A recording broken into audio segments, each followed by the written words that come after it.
Right chang maga le tu dam khai bo tingong do di za 20 we khadi ne baga le youth society go president secretary khadi executive members mai mithun do 20 bo mdu khaye khadi ka sum baga ram LBCI ma go pass yu dikan mai khadi le pui piu chu ba mai le singna mai mithun do kolam su chunwi bo salam pi khaye zan da nai chun hai se le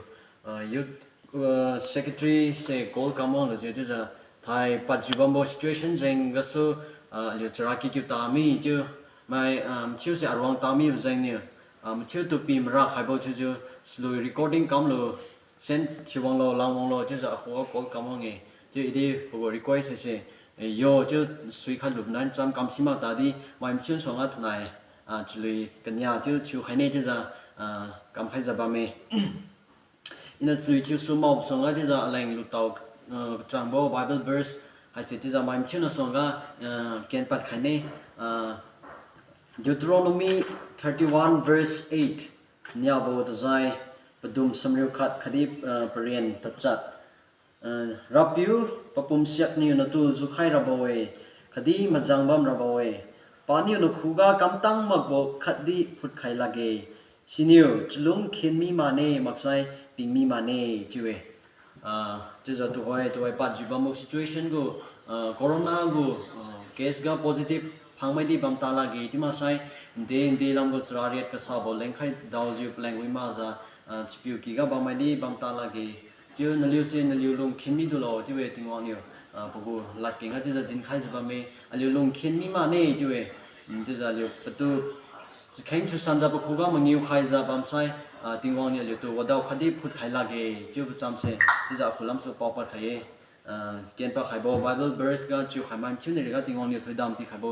chumi lo ti za i tu ai chlui chu kharab lui sai Kadipiri hai pating pawan sawang mi de ti thiu churi ni fui wang mi de ka dian su lo lok sa mai do rap yu ji su wang ji su de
lu la